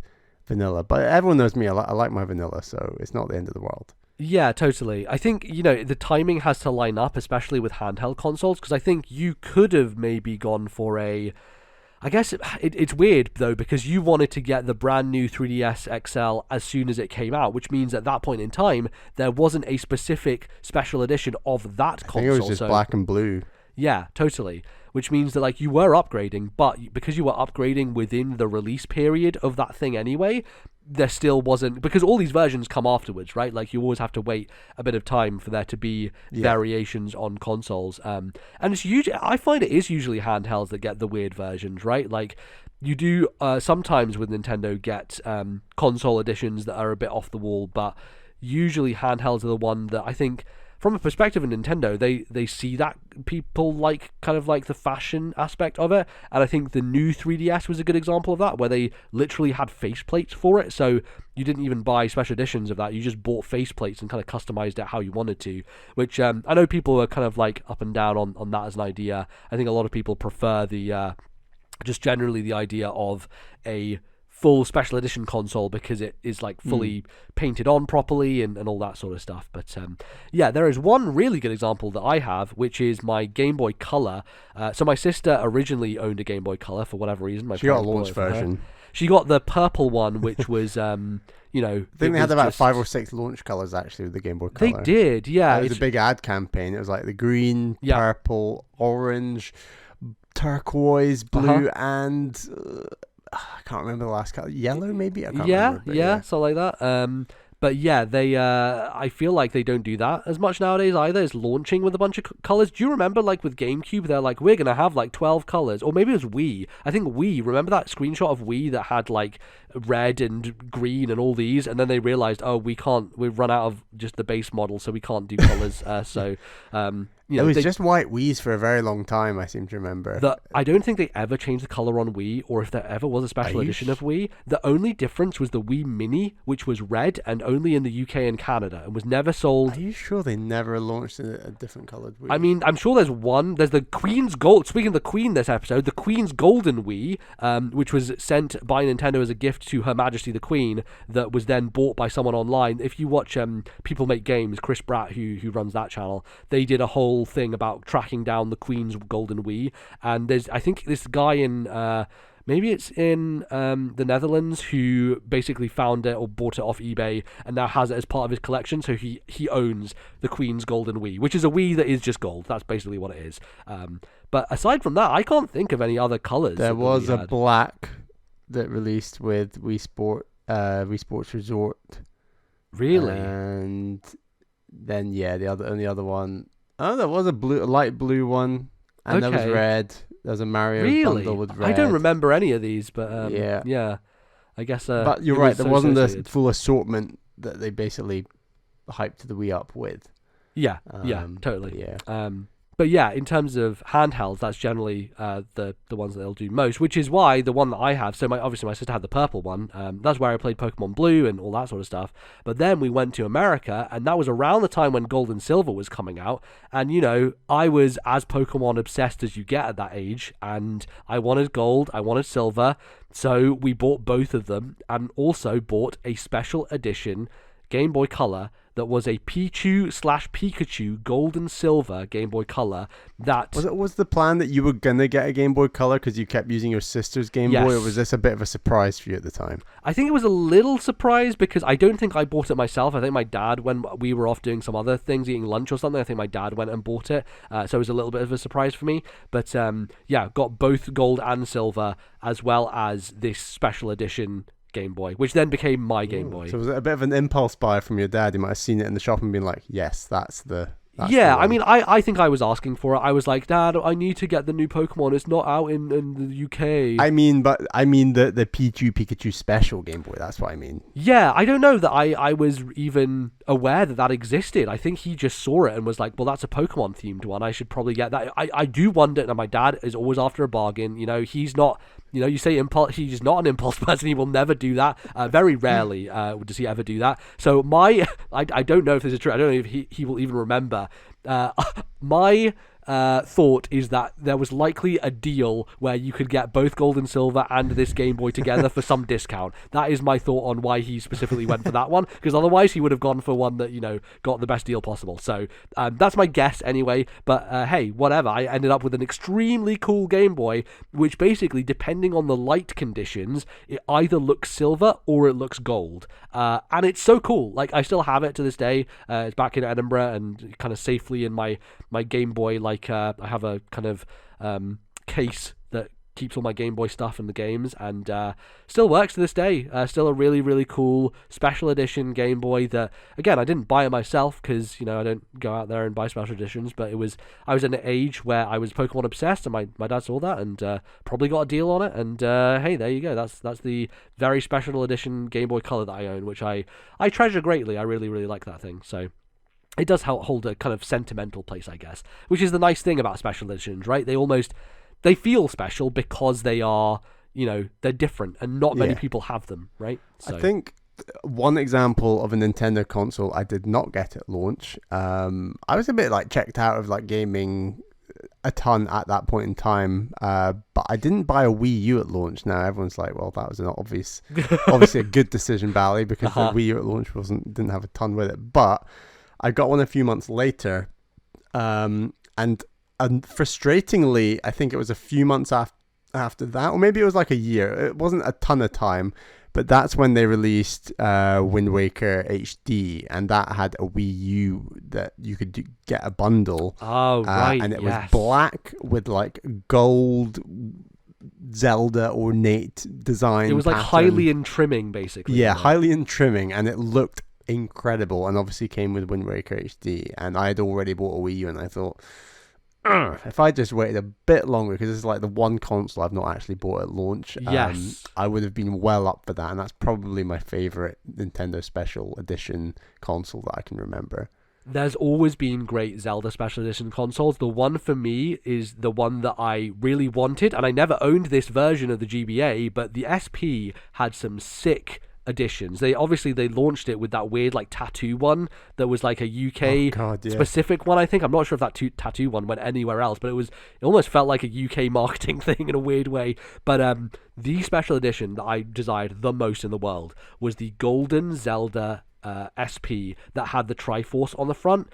That thing was with Minish Cap. With Minish Cap, that thing was gorgeous. I was like, man, I really want to own that thing, and I never ended up getting an SP, so I just had my regular GBA, and I got the DS after that. But yeah, I never was able to get that one. If there is any special edition console in the world that I would love to own, it would be that specific GBA, which I'm sure is absurdly expensive these days, but it was such a cool, it's so sleek because the SP was such a sleek design of this clamshell and very, very portable, and just the gold and the Triforce, it just looked so cool. So that one always we did end up buying the Skyward Sword launch bundle, which did include the gold, because it was still that same very similar gold encrusted plastic like that SP for Skyward Sword, the Wiimote with the Hylian crest on it, and Motion Plus inside it, so you could play Skyward Sword. Yeah, totally. That was definitely cool. And there's definitely custom controllers and stuff I've owned. I didn't buy a Switch Pro controller at launch because I'm I don't need one of these things. I'll just use Nintendo's thing that they gave me. I played Breath of the Wild mostly with the kind of Joy-Cons in that kind of case thing that comes with the Switch, and I was fine with that. It was totally cool. But then my Joy-Cons started doing drifting stuff, and I was like, oh, this is stupid. I need to get a Pro controller. It's wild that Joy-Con drift occurred after playing one game, albeit a very long game, but there are many people, including you, Zelda just did it to them, Yep. And I think it wasn't actually, it might not have been Joy-Con drift. It might have just been that thing that was, the rubberized thing inside the Joy-Con where if you were further away from it. Yeah, and you had to like put a bit of like, what was it? Not plastic, but a bit of like something in there to make it go away, to get rid of that signal. It was like a signal problem basically, that wasn't reading. Even though I was like right next to the Switch, like so close to it, it was still having issues where Link would just keep moving even after I moved the stick for whatever reason, which was pretty silly. But yeah, I did eventually get a Pro Controller at the end of the year, and they were starting to release special edition ones, and they released a Xenoblade special edition one because Xenoblade 2 was coming out, and I was like, well, this seems like a perfect time, so I got that one, and that one is it's got like the kind of reddish coloring underneath, but it has like a really cool blue X over the front of it, but otherwise it's pretty similar. It's not like super garish, it's not over the top, but yeah, I think that's a cool Pro Controller. I think you have the Splatoon one, right? I have the Splatoon 2 one, which is green and pink. Nice. And Caroline bought the green and pink Joy-Cons like a while later, like 2 years later actually. And yeah, the green and pink on my Joy-Con, on my Pro Controller, don't match the green and pink on her Joy-Cons, which is really weird. So either my Pro Controller's like faded in sunlight or something, or they just went for a slightly different color, even though it was the same idea, which is very strange. That is weird, yeah. I guess other ones that I think SP is the one I always go to of like weird special editions. There was the one which was just the Pikachu face on the outside of it, which was very yellow. There was a Mario one. Yeah, the one that I thought was really cool was the Famicom one. The Famicom specific one looked absolutely gorgeous. Because they released a series of NES games just as GBA cartridges. I think they were like much cheaper as well. I think they were much cheaper. I think they cost 10, 12 quid, but you could buy like an NES game on your Game Boy Advance. Yeah, totally. And the GBA Micro also had a bunch of those like different special editions. I think there was a Famicom version of that one as well. Game Boy Micro is one that I would really love to own one day, just for the sake of it, just because it's a weird little thing. They're really hard to get hold of, actually. Yeah, totally. But I'd love to have one at some point. I think they'll go for a Switch Micro. It could happen. I would say Nintendo's more likely to do that than a Switch Pro. In all honesty, they're lunatics, so they would do that. Did you? I know you had an N64 that wasn't a launch one, but it wasn't like a special version, was it? No, it probably was a launch one because I got it second hand, but it was just it was like a very dark grey. Yeah. Very and there were a bunch of weird N64s out there. There was like the weird like the clear plastic is something like they went for it with both the N64 and was it the Game Boy Pocket or was it a Game Boy Color? I think it was a Game Boy Pocket where they go for the clear plastic, and then obviously like the launch GBA had the clear plastic. That was the one I had. Yeah. I think was it the 3 colors they launched Game Boy Advance with? It was clear blue, like an opaque bluey purple, almost like a GameCube purple. Yes, very close. And then the third one was like a clear white or an opaque white. I can't remember. But yeah, no, I owned like a clear plastic launched Game Boy Advance, and that was cool. Yeah. The N64 had some weird ones, like the Pokemon Stadium one in particular, which I think was the one that they had at Burger King that was just like so garish, like the blue and yellow of the Pokemon colors. That was cool. And like a controller that went along with it. That was I think it was a Hey You Pikachu N64 rather than Pokemon Stadium, because it had a big Pikachu on it. Well, I'm looking on Google now, and it says Pokemon Stadium Battle Set, so it looks like it came with Pokemon Stadium, that particular N64. But Hey You Pikachu obviously came with a microphone as well, which was a whole different thing unto itself. But yeah, I don't know. It is one of those things that I think special editions these days, just because the way that the Switch is, are not as exciting. I think 3DS actually had some really good ones too. Like there are a couple of Pokemon 3DS special editions that I remember some people in the Pokemon community back in the day bought. Like I think there was also a Zelda one as well that was very cool, similar to what happened with the SP. There are a couple. There was like the Majora's Mask Gold one. There was one with the Triforces that was linked between worlds. A couple of really, really cool ones on 3DS. So I think 3DS is probably the last system that had like an abundance of special editions. Oh, that was the one. It was the X and Y with Xerneas and Yveltal on the outside. It was blue. Looks so cool. Probably one of the best looking special edition 3DSs.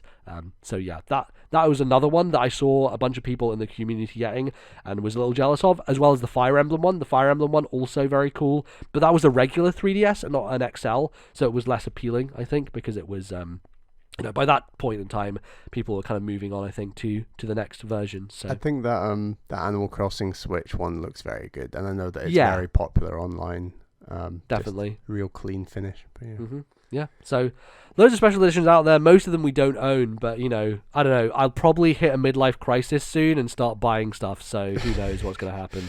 I mean, I've owned my Switch for 5 years, so if Nintendo don't bloody well put out a Switch Pro, I might have to get a second Switch. I don't know. I mean, like, the OLED seems so appealing. Yeah. If they do like a fancy Advance Wars reboot camp OLED Switch, there we go. That's what this delay's all about. Absolutely. It's coming. That would be great. So yeah. Our next email is from Wade, who's from Brisbane, Australia. It says, "Hi guys, hope you're both well. The first time I emailed the pod, I called you both childless Nintendo geeks. Then Bally dropped the huge news about Baby Bally trademark on the next episode. Well played, sir. I look forward to hearing what earth-shaking event MBZ is going to spring on us." It is funny that he mentions that, because I think that was in our mind when we brought that email onto the show, because like we very much knew that this was going to happen, and we still answered it. We still answered it as if you're not going to have a child. So very funny. I first would like to acknowledge your hard work in keeping up your regular podcasting schedule, despite some major changes in your personal and professional lives. I have a 4-year-old and a 1-year-old, and getting time to even listen to podcasts is a precious commodity, let alone making time to record one. Awesome work, guys. My question for you is regarding games that do not get the recognition that they deserve, specifically games that innovated a mechanic or style of gameplay before a later, more famous game became the more prominent example. For me, it is the Sega Master System game Wonder Boy 3, The Dragon's Trap, released in 1989. This game is basically a fully featured Metroidvania and was released 5 years before Super Metroid. I love both games and am not someone who gets hung up on defining game categories, but cannot feel that the Metroidvania genre glosses over Dragon's Trap despite it birthing the genre fully formed. It obviously has its fans, as the incredible remake shows, but deserves a much larger audience. Do either of you have a similar example? Thanks again, Wade.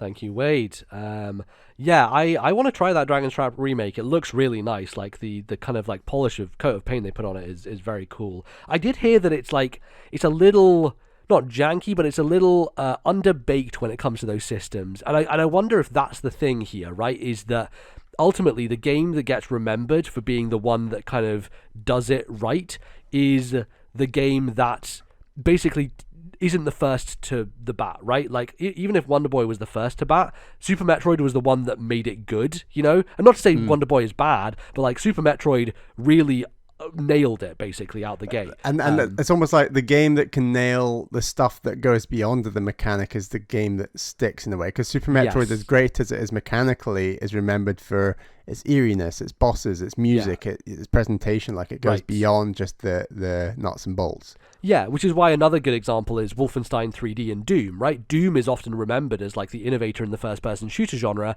despite the fact that Wolfenstein 3D came first and kind of paved a path for Doom to follow. But really, Wolfenstein is cool. Like, it's got all of those mechanics, but ultimately Doom is the game that really made it interesting from a level design perspective and from a atmosphere and kind of like all those kind of like iconic elements. Super Metroid is iconic. I wouldn't call Wonder Boy iconic, and same with Doom and Wolfenstein, right? Doom is iconic just because of all those elements that came together to create this thing that was larger than the sum of its parts, while also being one of the first to kind of do it properly. So yeah, I think there's definitely a lot of examples of this out there, and a lot of them are probably very old games because of how far we've come with video game genres anymore. I would say like maybe the most modern example is PUBG and Fortnite, where like Fortnite has kind of become the de facto battle royale, even though it basically just ripped off PUBG and was like, Fortnite was a failing game. It's so funny to me that Fortnite was this thing that you heard about at events for like 8-9 years of like Epic's making this game. It's this survival thing. It was basically trying to be Minecraft,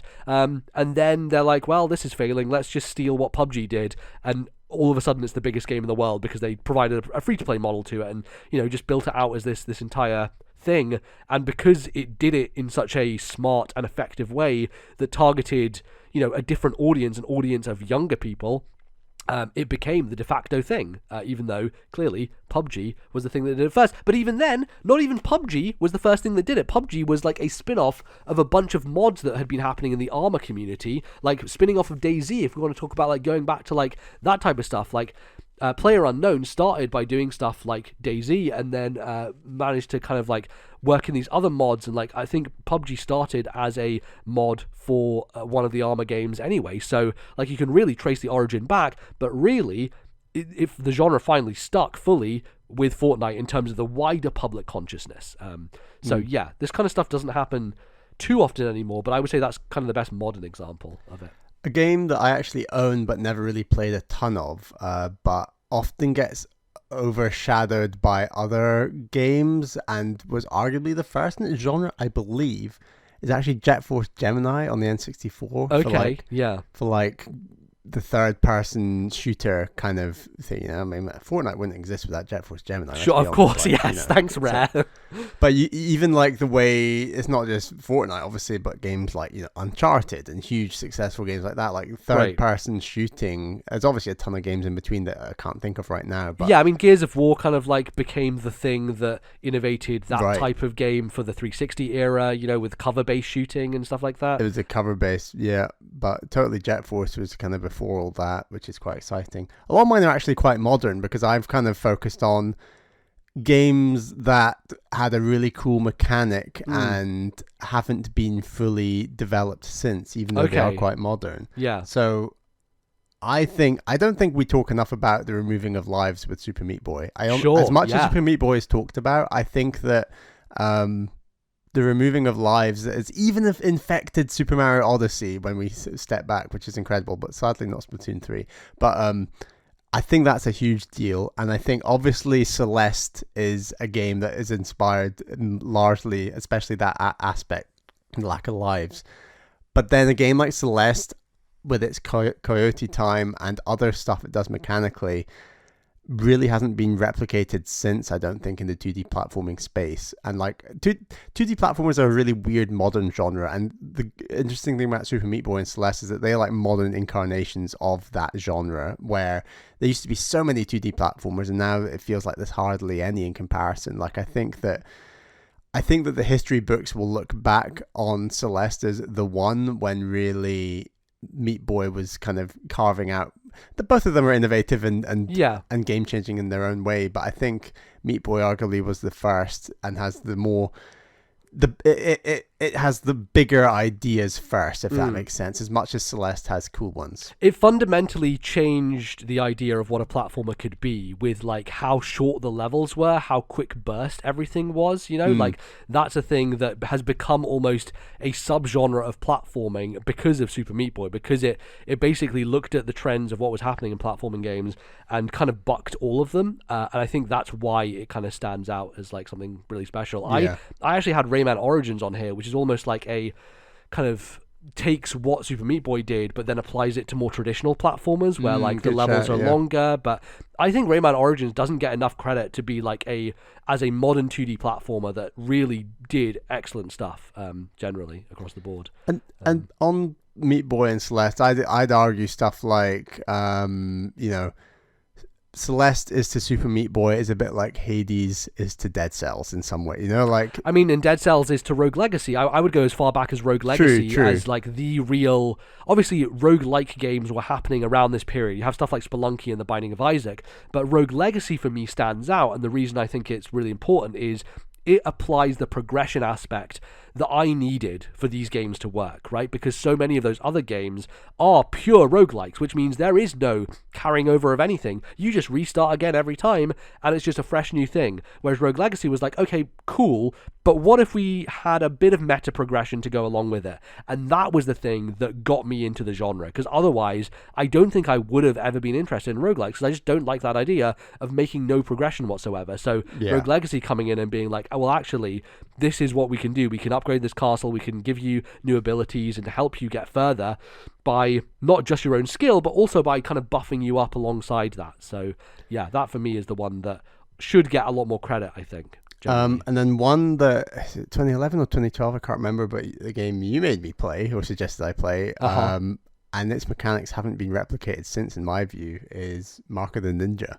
Ooh, yeah. Like, I don't think there's a game or mini games that do 2D stealth in this. So I've played like Stealth Inc. 2, and that is just, I really didn't enjoy that game in comparison to Mark of the Ninja. It's more of a puzzle platformer as well, as opposed to a stealth game, I would say. Right. So the fact that Mark of the Ninja just nails 2D stealth to a degree that just has not seen the light of day again, and maybe that's harsh because I think that a lot of 2D Metroidvanias might have stealth sections. Games like Ori, I believe, have stealth sections, and modern Metroids. Yeah, and Metroid Dread obviously has a bunch of that stuff as well. Totally. So, and obviously there's a ton of stealth sections in loads of 3D games now as well, like Last of Us and open world games, and like it's just become the idea of like a focused stealth game like a Metal Gear. There's really not as many of them now as there were, and maybe that's to do with maybe like gamers' patience for stealth. Yeah, definitely. Mark of the Ninja does take patience at times, for sure. It does, but also I think it's designed in such a way that you can mess up and still get away with things, and it's like it's so clear with everything that you can do and also the enemies can do. The information it provides you is so, it's so obvious that it makes it so approachable as a stealth game, and it kind of loses that frustration because you often in stealth games you're like, well, how did that person see me? Whereas Mark of the Ninja, there is never any doubt as to what happened there or how you were seen or how you were heard, right? It's all so clearly indicated to you that I think it always falls on your shoulders more so than like, oh, I'm frustrated at this stealth game because it's, clumsy and it's not, like there's missions in Spider-Man with Miles Morales where you're just like, going through this area, oh, got spotted, well, let's restart the whole thing again, and that's frustrating to me. That's bad. And yeah, you're right, I don't know that there are any other 2D stealth games that like are on this level. I don't know if there are. There's 2D games with stealth elements, so I think of like Katana Zero. I think there's like elements in that, but it's not a stealth game. It's predominantly action, obviously, So yeah, I just think it's a real area that if someone wants to really go for 2D stealth, I'd be interested. I don't think it's been returned to in a meaningful way, which is surprising. One that I think a few people kind of call out, but this game is like very not niche, but like only kind of small fan base to it. But Z targeting, obviously everyone attributes to Ocarina of Time. There was a 3D game, Bally, that came before Ocarina of Time that used this system as well. That game is Mega Man Legends that came out for the PlayStation and I believe N64. I think it might have been named something different on the N64. But Z targeting was a Mega Man Legends thing that...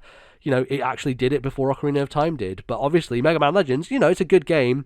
But as we were talking about before, it's not an iconic game in the same way that Ocarina of Time is. And so, like, that's the one that always gets the credit for innovating in these ways. Even though technically, a year beforehand, Mega Man Legends had already implemented a system just like this, which is very, very interesting. But Mega Man Legends is one of those games I'd love to go back to because it seems like it basically is a Zelda Mega Man game, which is really cool, and I do want to check it out at some point. Hopefully they do like a re-release of it. They've done enough re-releases of other Mega Man games on Switch, so I'm sure Legends and Legends 2 would be good ones for them to bring out. And they were going to make Legends 3 at one point on 3DS. It was remember our old Australian guy on YouTube, the 3DS guy? He was talking about Mega Man Legends 3 all the time and the demo and guy. All that stuff. So he was the proper hype 3DS hype guy. Absolutely. So yeah, that's a good example. And then one where I think like it was just ahead of its time is Wave Race 64. The physics in the water for Wave Race 64 so far ahead of anything else in that sense. And, the thing about Blue Storm on the GameCube is, sure, it's a prettier game, but when you actually break down the actual water physics, there's nothing more technically advanced in Blue Storm than 64, in my opinion. Yes. Like, obviously it's a better looking game, but that actual like water physics and the way that it looks was really shocking when we played that in the Backlog Club. I was so blown away by it. To do that on N64, to have that kind of like that level of simulation back then is honestly mind-blowing. Like, it's so impressive. Because it really affects the race and the way that you ride. Like, yes. You really have to, like, see waves coming and adjust accordingly. And, you know, it's not just a case of weaving through buoys easily. Like, you really have to plan and maneuver. And it's a very hard game, but, like, that, you're right. That was one of the most shocking things, honestly, I've seen in a video game, even as someone who's played Blue Storm. Yeah, totally. So yeah, shout out to that game. Thing is, I don't know that there are many other games like Wave Race that have come out since. Like, there's obviously games that use water physics, like open world games and stuff like that. Or, you know, I think there are certain racing games that do that stuff, but it's always like in the context of other stuff within that racing game. Like, there was that Ubisoft, I think maybe Riders Republic has some water stuff in it as well. You know, but there's not a lot of kind of follow through from that particular genre, I guess. So it kind of stands alone in some ways. I would say probably the biggest example is like almost multi-layered, where you have something like Final Fantasy, which is the iconic RPG, right? But then also, clearly, Final Fantasy was inspired by Dragon Quest. But then, really, Dragon Quest was inspired by Ultima. Ultima, obviously, a kind of like a Western RPG, but Dragon Quest was kind of like built on the bones of Ultima. And I think Ultima is a thing that is remembered by very old people and no one else, because no one else really knows about it. But that, I think, is one of those where the JRPG and Dragon Quest as a whole owes a lot to actually Western RPG traditions, and obviously going back further than Ultima is D&D itself, right? So like there's this kind of clear progression. I told you, J.R.R. Tolkien invented JRPGs. We've had this discussion. He did, yeah, very much so. That is, you know, you keep going back and eventually you hit Tolkien, and exactly. And yeah, you know, Final Fantasy 14 that I'm playing right now, it's all to do with Tolkien, 100%. All is. It's so funny as well, because like one of the first things I noticed playing Final Fantasy 14 is you have like 3 hub towns, depending on what class you choose. You start in one of 3 hub towns, and the one I started in was like the classic like green village, like foresty area, really comfy and cozy. The music, I'll send it to you afterwards, but the music for Gridania, which is that area, sounds so Lord of the Rings. It is unreal. There are motifs in that music that literally sound like they've been just copy and pasted from, you know, the Hobbits or the Hobbiton kind of like soundtrack of being in that area. It's kind of crazy. So yeah, very literally, Tolkien is like the origin of RPGs in lots of ways. So, but yeah, I'd say like no one talks about Ultima in terms of like the origin of RPGs, but it's definitely one that is worth checking. I've got one last one, and I'm kind of flipping it on its head again, where this is like a modern idea of something that's more traditional. So like obviously open world games, you know, have been incredibly popular the last 15 or so years since GTA and Assassin's Creed, I guess. As much as this game got a lot of praise, I still don't think A Short Hike gets the praise it deserves, where the number one thing that turns people off open world games is length and repetition, and you know, people might have played a handful of open world games and thought, oh, right, well, I don't really want to play another one because it's so long. I don't just want a cluster of, you know, icons to go and check out. And you know, as much as there's great games that do that, you know, I think there's a lot of the industry that is quite burned by it, including us at times. And obviously Breath of the Wild in 2017 reinvented a lot of these ideas, and that was great, and that got ton of praise, deserves all the praise it got. We love Breath of the Wild. However, I do think A Short Hike is like iterative beyond that, where it takes the Breath of the Wild formula and condenses it into a short 3 to 4 hour experience, which for like an open world game is just so unbelievably cool. And I know A Short Hike came out fairly recently, like last 3-4 years. Yeah, I mean, like, A Short Hike is very clearly inspired by Breath of the Wild, right? Like, you can see that. And there's not been enough time for A Short Hike likes, if that makes sense, you know? So maybe I'm jumping the gun, but my point is, like, it's such a great idea that I want to see more small open world games able to do something similar, and we've not had that yet. And I just think A Short Hike, and I've obviously pushed really hard in our top 50 games all time for it, but like that game is actually unbelievable, and I love it. Yeah, I mean, I wouldn't fully agree with it, just because I think that it basically takes what Breath of the Wild did and does a lot of similar things. And obviously, like, visually, it's definitely calling back to other stuff. But I do like that idea of a smaller open world game. And yeah, you're right. I don't know that there are any other games that have yet to do that. So it definitely stands out at the moment. So we'll see. We'll see in the future, because I'm sure, this might happen where there'll be another smaller open world game that then gets all the praise and then Short Hike gets forgotten about. And then you could say like, well, totally. I was there first with that. So who knows? But yeah, I think that's that. Unless you have any more examples, Bally? No, not really. I love Night in the Woods, but I don't think it's like... I still don't think that game gets the recognition it deserves, but that's a slightly different question. Sure, yeah, totally. Awesome. Well, I think that's going to wrap us up for today's show. Well, for part of it anyway. If you're someone who has played Live Alive, then stay tuned after the credits, because Bally and I will have a bit of a spoiler-filled chat about that game. But if not, then we will leave you here and we will send you off with all of our links and things. So obviously you can find us in various places on the internet. On Twitter, we are at TNL Podcast, where you can go for updates about what's happening and stuff like that. And sometimes when YouTube videos versions of the podcast break, like happened last time, that is definitely something to be updated on, so you can go there for that. You can also follow me at LordNBZ. Bally, where can they find you? I'm on Twitter at Ballyman91. That's BALLYMAN91. Fantastic. You can also find the show in various places across the internet. We're on Spotify, we're on Stitcher. You can download us on any podcasting app. Just search for This Nintendo Life and you can subscribe to us, and we'll pop into your feed every couple of weeks with a new episode. So good thing to do, as well as review us on Spotify if you have not done that yet and you don't listen on Spotify. It's very easy. Go to the app, listen to us for like 1 minute, and they'll let you review us and give us a star rating, and that would be very appreciated, because it helps a different audience kind of find the show, and that would be really, really good, because Spotify is the kind of biggest platform for discovery for podcasts these days, as Apple Podcasts has kind of fallen off. So yeah, any help with that would be very appreciated. So go over. Thank you to everyone who's given us a rating so far. Absolutely. We've got quite a few, which is awesome.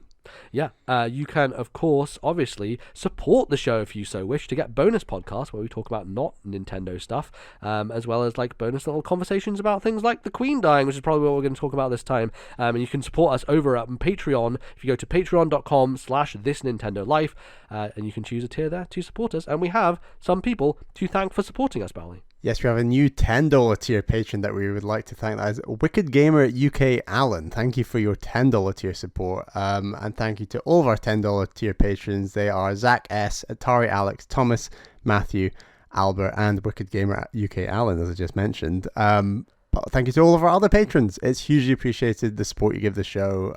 It really keeps the show on the road, and we really appreciate that. Absolutely. Yeah. Should also say we're gonna do a show in a week's time, and there's a game that MBZ and I have been playing and messaging furiously back and forth about. It's got a game called Immortality. You might have heard about it, and we've got a lot to say about that game. So I think we're probably going to do some spoilery thoughts, but also some non-spoilery thoughts on the game. So you won't want to miss that one. Yes, that'll be our Nintendo show, so that'll be on Patreon next week. If you would like to take a listen. Yes, it's everyone should play that game. I think it's wild. It's a crazy experience and worth experiencing. So yeah, definitely worth checking out. Cool. Also, want to shout out the Discord as well. We have now got a Splatoon channel in there, so if you want to match up with people and play some games with friends, that's really good. One of the things I didn't mention actually when talking about Splatoon 3 is how seamless and easy it is to play with other people on your friends list, because the reason I was chatting with Devin last night is because he just messaged me on Discord being like, GG. I was like, what are you talking about? And then I realized he had been in my Splatoon 3 game for like the last 2 matches, and I just hadn't noticed because the game didn't tell me. I think you could do that in 2. It was just a bit slower. Yeah, but like the game didn't tell me he was in there. I was like, it should really tell you that your friend is in there. Also, like Zenith, who's from our Discord, who popped in there. CRM Doodle popped in there. A few people popped in and played matches alongside me, and I sometimes didn't realize until like after the match was done. It's like, oh, that person was playing either against me or with me. And he plays differently when he knows who he's playing. Like, if he sees me on the other side of the map, he will sacrifice his whole team to just go after Bally right in the corner. It's like. Yep. Good fun. It's good fun. Anyway, yeah. So if you do want to play Splatoon 3 with some folks, head on over to the Discord, and yeah, I'll be playing a bunch over there as well. So yeah, you can hop on and check that out. I think that's it. I think that's us, Bally. That is us. We'll be back soon, I think, in a couple weeks' time, and be able to talk about our further thoughts on Splatoon 3 and stuff. And Bally, supposedly, Jeff Grubb said that the Queen dying may have impacted the Nintendo Direct, but recently he just said it hasn't impacted it. So. Yeah. there might be a Nintendo Direct soon. It might not work out well for our timing. I don't know what we want to do about that, but we'll see if we wanted to do a emergency episode, if that even works out timing-wise for us. We'll see, but if not, if one does happen, we'll probably talk about it the episode after, unless Fingers crossed. I think the big rumor is obviously like Wind Waker and Twilight Princess remasters on Switch, which is great. They needed to come out 3 years ago, but anyway, if it's like Zelda focused and we get Breath of the Wild 2 information, that would be unbelievable and gives us hope again for this game coming out in spring, because at the moment it's not coming out in spring. No, absolutely not. So we'll see, and we'll keep you up to date on Twitter and stuff like that if we are gonna jump in and talk about that early, but we'll see how time works, because schedules and stuff like that, so we shall see. Anyway, thank you everybody for listening. We'll be back in a couple of weeks time for Guaranteed For Sure to talk about more video games, but until then, thank you and goodbye.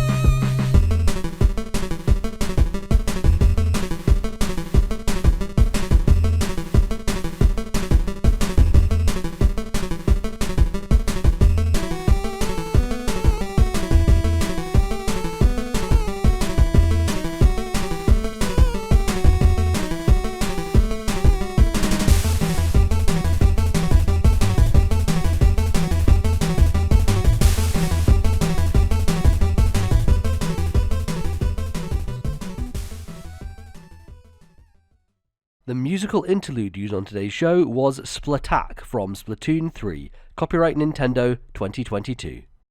Alright, welcome back, you sickos, you anime weebs. We're here with the real deep dish on Live Alive, a video game that came out that Bally has played and I have played now and finished, and Bally wanted to talk a bit more spoilers about, because there's kind of like a structural thing that happens in the back half of this game that's pretty cool, and there's some changes and some interesting stuff that goes down, and we thought we would have a bit of a spoiler segment on it, because it's hard to kind of like go into detail about it on the kind of main kind of part of the show, so thought we would just kind of chat through it. Everyone's talking about those first 7 chapters, and that's great, and we've done that, but we want to talk about 8 and 9. Yes, absolutely. So Bally, do you want to dive in here and kind of like talk about what happens in Live Alive? The thing I love about chapter 8 is you jump in and it's medieval, and you think, okay, right, well, we've done all these other themes. We've done the cowboys and the near future and the far future and the prehistoric, and it's all been pretty good stories. A lot of them are very tropey, and that's okay.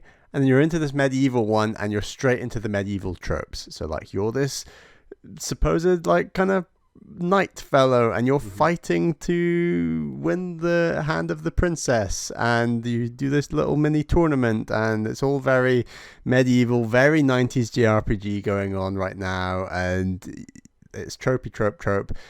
You win the tournament, the princess gets stolen away by bad guys, and you go through this quest with your sorcerer mage person, and you meet another big knight, and you meet, and like it is very much just Dragon Quest 1. Like, it's that's what so it is. Beat by beat and really predictable. And you're thinking, okay, well, I guess we're into like medieval tropiness now. It's even like so JRPG that they bring back random battles, right? Like, so in the rest of the game, everything is like you can see enemies on the map and stuff like that. And here they're just like, no, we're back in, and it's just going to be. They do have random battles in prehistoric as well. Oh, that's true. Yeah, that is the other one they have. But yeah. And this chapter is a bit longer now. It's feeling a bit more like adventure-like as a result, and then it just takes a really, really dark turn where you are essentially betrayed by the sorcerer in your team. Yes. And because he's the one you beat in the tournament at the beginning. He's the one you beat in the tournament at the beginning. Turns out he was in love with the princess the whole time, and that she also loves him. Yeah. Which is interesting. So he wants to get you, and he uses some sort of spell to trick you into thinking that the king is some evil villain, and in the night you go to the king's chambers thinking that it's an evil villain. You kill the evil villain.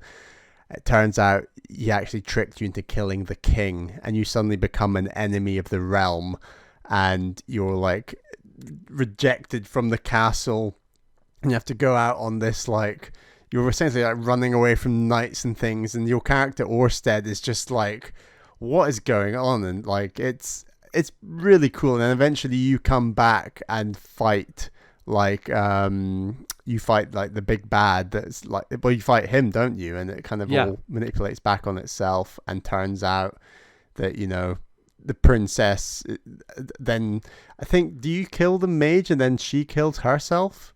I think, yeah, something really dark like that basically happens, because it's almost a Romeo and Juliet thing where she comes back and she's like, oh, what have you done? Like, I didn't want to be with you. And they have multiple flashbacks to that first scene up on the kind of balcony where you're first talking to her. And I remember at the time when they first showed that, thinking like, there's something about this feels a bit off. Like, she's clearly like doing her duty, but like definitely doesn't want to be married to this dude, but is like just kind of like putting on a good front to it, basically. And then you see that was very much the case, because not only does she not want to be married to this guy, but she was hoping, I think, the other guy would win because he's the person she was actually in love with. So yeah, very, very dark. So then when she kills herself, and is it then that Orsted gives like this monologue to the camera? Yes. Where he's like, I've done everything I can. I've been trying to be good and true to my values and all this thing, and everything's been thrown back in my face. And he basically, but here's the thing, right? Is he is a mute, silent protagonist for the whole of that point. He doesn't talk. You don't have any, because even in some of the other characters like Orochimaru, the ninja, you hear him speak when you take dialogue lines, otherwise he's quite silent, whereas you never hear Ersted's voice through the entire time. And then I think the impact of like him talking directly to the camera, that's what really got me, was like, oh, okay, something has changed and here. It's at that point I think I realized, oh, okay, we're not gaining an 8th character to our merry crew. This was actually a prequel chapter for the enemy of the entire game. This was the villain's origin story, yeah. And I just thought it's maybe my favorite chapter in the game. I think it was really well done. I wasn't seeing it coming, and I love the way it starts so tropey and goes basically as dark as it can possibly go. I think it's really clever. And cinematically done really well. Like we've talked about this new HD 2D, the way they handle certain cutscenes, and yeah, that monologue, the way that she stabs herself like the princess, it's really impactful. And then the chapter ends and you go into chapter 9, which is a little more by the numbers, but still quite interesting. There is it really actually also reminds me of Chrono Cross. Like Chrono Cross has a moment like similar to when Ersted like suddenly talks, which also like really threw me off. And I think it's a really it shows how effective you can be with storytelling with limited resources back with these older games, right? Like there are ways in which you can like build up expectations and then break those expectations. And him just suddenly talking out of nowhere, it signals a couple of things. Like one, that he is now basically out of your control, and he has completely changed and turned, and I think that's like a very cool and crucial like detail to be like, no, this isn't your character anymore, and like almost you brought him to this point, and now you're gonna have to fight him. But also, if you want to, you can like choose him in chapter 9, which I haven't actually gone back and looked at that stuff. Have you gone back and checked out on YouTube or anything? There's not a lot online about like alternate endings and videos. Maybe there is now. I should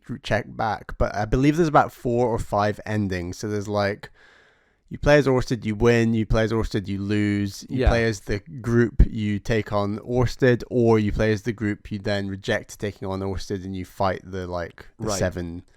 And that has like different variations depending on if you got all the characters or not, because I didn't get all the characters. Right, if you've got all the characters, there's one final boss, which is a bit more it's a little bit victory lap, that final boss. It's not too difficult, in the same way that like when you fight all the bosses that you've collected, those ones aren't difficult either, although the final boss I do think is tricky. It did take me, did I do it second time? I think you said second time you did it. Yeah. Did you say you were level 20 odd? I was 21 when I did it, and I was able to do it first time, so it wasn't too bad. But yeah, I don't know. I think I do like that chapter 8 and the twist and stuff. I then think that chapter 9 is a little weaker because it basically it becomes more of a 90s JRPG. It's basically like, okay, well, you know, you can go to the last boss now, just like Final Fantasy 6 is like, well, you can go and fight Kefka, but you're just not going to have enough levels, you're going to be underpowered. Especially Final Fantasy 6 is a bit brutal with it because you have like 12 characters in that game, and because you have to split yourself into 3 parties that all have to be competent, you have to have leveled everyone up basically, which is a little bit annoying and like the worst part of that game. And if you want to do the full finish with 7 characters and not get swept, you kind of have to do that a little bit here, where you actually natural... Yeah, I don't think you actually do, because I had one bonus. So I had Cube the robot as a bonus character, and I found that because you just fight him with the 4 characters, the main boss. But that's what I mean. If you've got the 7 characters, you've got the bonus boss, and the bonus boss you have to use all 7 characters. Oh, okay. Right. Interesting. So yeah, I don't know, like how much harder that would be, like having them all leveled up versus, because I did watch through that and it didn't seem like it would have been that hard, I guess, like because you have 4 really strong characters, even if the other ones are all underpowered, you should still be able to get through it, right? Because I think it's because they kind of rotate through the match a bit, like they don't all fight at the same time, so you kind of get a little bit sweat. But anyway, interesting. Neither of us did all 7, and I think all 7 would have taken a good extra amount of time. I actually was thinking it wouldn't have taken that much longer, just because you just need to collect them. You don't necessarily need to level them up, right? So you don't need, they've all got their designated like dungeon thing that you don't necessarily have to do, but if you wanted, you'd get like their bonus item and ever so slightly more story. But as much as I agree, I don't think that chapter's the strongest, and it falls a lot into like the tropes, and it's a little bit grindy, but it's not too bad as long as you're just... It's not as bad as I thought it was going to be. No, because you're just doing the level up. I just did the dungeons of the 4 characters I did, which were Cube, Shifu's apprentice. Yes, because you can have multiple of the Shifu's apprentice. Obamasu and Akira. They were like my team, and so I did their 4 quests, and then I went and fought the boss and did it a second time, and like I was very satisfied with how that all wrapped up. And that final chapter must have taken me 4 or 5 hours maybe, which is much longer than the other chapters, but yeah, it's not too bad, and I don't think it's as grindy as Final Fantasy 6. You're right. No, and definitely not. I don't know how else they necessarily would have wrapped it up. I know you said you would have liked a bit more reason why they were all there. I totally agree. I just think there's little things you could have done, or just a cutscene of Orsted going like, I'm going to summon all these characters to come and fight, or I don't know, some tropey stuff like that, you know.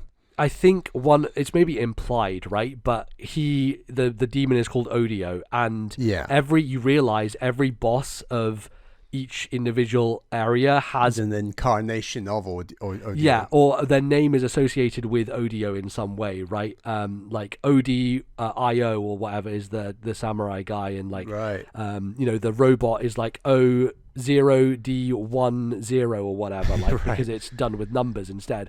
So it's cool that they almost thread that idea. Also, like I was thinking about this, and because the very first thing I ever did in Live Alive in the demo was start with the ninja scenario, and the start of that scenario shows the final boss talking to like 3 alien entities like sitting on these pillows in front of him, and I thought that would be a setup that then would be explained, but it feels like it's a setup that is then never explained, but almost is implied by the end of the game, where everything comes together. I don't know if you remember that, but that's like the start of that scenario, and you never get much more kind of closure on that, which is weird. There were certain storylines in those 7 chapters where the big bads, as it were, might have like 2 sidekicks that they talk to and scheme, and the Japanese scenario is one of them. I think like Akira's was another one. I was like, one of these is like the main thread, as it were, and I guess obviously it turns out that neither are the main thread. The main thread is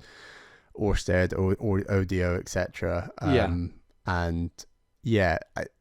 Just a little bit more explanation on that kind of thing could have been nice, but it still works. Yeah, again, like I think this is the 90s JRPG in it, that it's like we don't need to explain, these people just come together because they do, you know. Like I guess there's this thread connecting them throughout time, which is Odio, and like I guess like infiltrating himself through these beings throughout history with all those statues, right? So it's almost implied, and then they just, because those are the forces that have been able to deal with those incarnations of Odio, those are the ones who are then almost that makes sense. Sucked into the portal. Whatever. As predictable as it is, I still think it's really cool. Just the Avengers Assemble nature of like, right, I'm going to take my 4 favorite characters from my 4 favorite chapters, and we're going to go take on the final boss.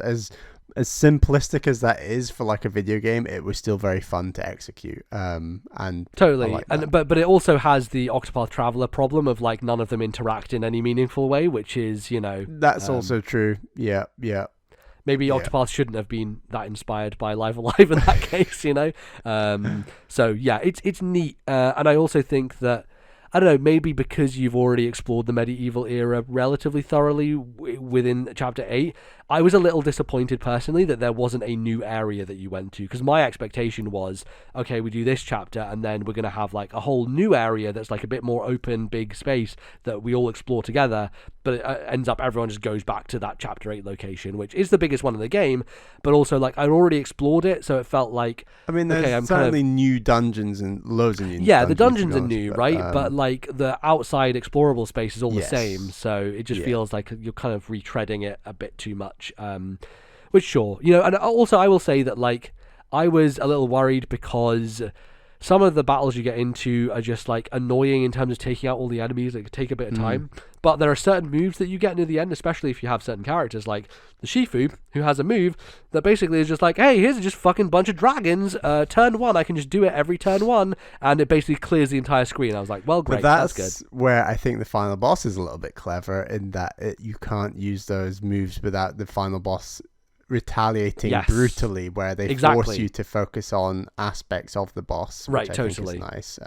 And that boss is cool. I think it's very 90s JRPG, that final boss. It's so Undertale, like you can see the Toby Fox's influence for the last boss of Undertale, because like the eyes and the mouth and stuff, it just reminds me of the monstrosity that you see the final kind of flowery encounter of Undertale on the regular path. And and obviously clear inspiration from the music with like Megalovania, but it's very cool to kind of see that thread going through it. It's really very good. Do you think the final chapter does make you think a hell of a lot more about the mechanics of the game, where you've not had to think about it a ton up until that point? And I do think, if you're level 18 to 21, I was 18, you were 21, I do think that final boss is very doable and not too bad, but I bet people will get to that final boss a lot earlier and find it pretty damn tough. I mean, that's what I originally did, was I didn't know how to get anybody, so I just followed the marker of the story, and I was like, well, this will surely take me to where I'm supposed to meet up with the other characters, and I ended up just going back through that final dungeon. I was like, oh, I guess I'm just going to be me fighting the final boss on my own. I was like, well, this clearly is wrong. Had to go online and look up how to go and find everybody. That's another downside. And it's the same with Final Fantasy VI. Like, you really need a guide to work out where you get all the characters, how do you level them up, and then at what point do you go and engage with the final boss. But that's okay. I mean, for like 80% of this game, you really don't need a guide. So I think for a 90s JRPG, that's doing okay, to be honest. But yeah, totally. I don't know. It is one of those things where it could have been smoothed out even more so. I talked last time on the show about how parts of Akira's section and parts of like the other chapters have moments where they're like, oh, we're gonna not put a marker here, you have to sit on the toilet 3 times for some reason. It's just like, it's a little bit awkward, but for the most part it is a bit more seamless and makes sense. So I think it's pretty good. So yeah, I enjoyed this game a lot. I think it's really cool, and has a cool kind of like, it stands out among the crowd, I think, from these other games of the era, because it is just trying to do something a bit different. The anthology style of storytelling and like the whole idea and concept behind it is just so unique and different that it doesn't end up as like, it's just another JRPG from the 90s. It's really cool. As much as I like Octopath, like they are all those characters are still from like a traditional fantasy setting. Like Live Alive is just from 8 very different settings, and that's what is so unique and very cool about this game. And as frustrating as aspects of that final chapter are, like we've said, Chapter 8 is fantastic story-wise, and I do think the other 7 chapters are just really interesting and, for the most part, very fresh and just fun to play through. So yeah, I had a real blast with this game, and having known nothing about Live Alive before it got announced in that direct, keep the HD 2D train coming, as much as that name is awful. I think so, yeah. I was just a bit hesitant at the end. I was like, oh, I want to do this and grind. So at least I had a 4-hour train journey where I couldn't do anything else. So I was kind of like forced to just play Live Alive. And I definitely put in a podcast and just knuckled down in a couple of those dungeons that are quite long and just level up. And then, it's not amazing, but no.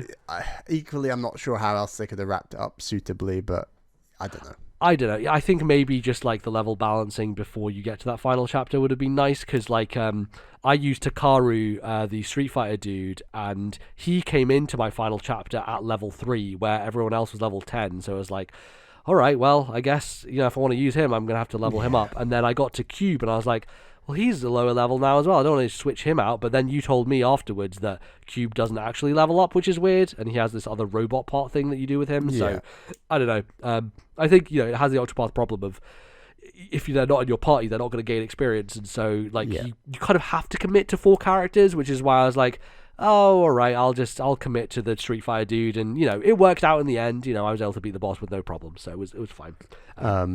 I think the maybe the grander problem is that Square Enix are just so married to the idea of the final boss being the most challenging thing in the whole game, no matter what. And that's RPGs, man. It's RPGs, but like, say that boss was really easy, you could just breeze through it at the end, or even have the option to do that. That might be welcome. Yeah, having an easy mode or something would have been nice as an addition. That you could have just flipped a switch and not had to do all the grinding and stuff. But I think it's a solid RPG, and I'm glad to have played it, because it is like one of those lost classics that people always talk about. I like it quite a bit. It's unfortunate that it came out alongside Xenoblade 3, because I don't think many people played Live Alive, because Xenoblade took up all the auction, and fairly so, because I think Xenoblade is like head and shoulders above Live Alive personally. Like, I absolutely adored Xenoblade. So I think a lot of people will eventually circle back around to this game, and I hope it does get a good amount of success, because I would like to see Square Enix go back and do stuff like Bahamut Lagoon,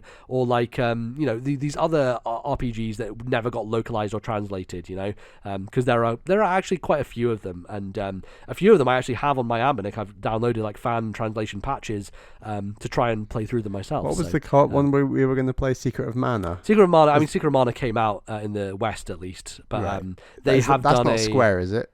It is. Square, it is. They did a collection for Secret of Mana where they put out all 3 Secret of Mana games, Mana games, I guess, because they put out the previously untranslated 3rd Mana game in that collection, but then they also did a full-blown remake for that 3rd Mana game as well. So, there's multiple ways to play that now. So I think Square definitely are, very interested in mining their back catalogue now that they have seen that 2D HD is an easy, applicable way of approaching these remakes. So, I hope we see more. So there you go. All right, I think that's it. Bally, any other closing thoughts on Live Alive before we leave? I just really enjoyed it, and I look forward to Dragon Quest 3. Yeah. I'm really curious to see how you get on with the Dragon Quest game, because you've not played one yet, and I think that might be a cool one to jump into. So see how that goes, and until then, we'll look forward to more JRPGs in this classic style. So see you later, everybody.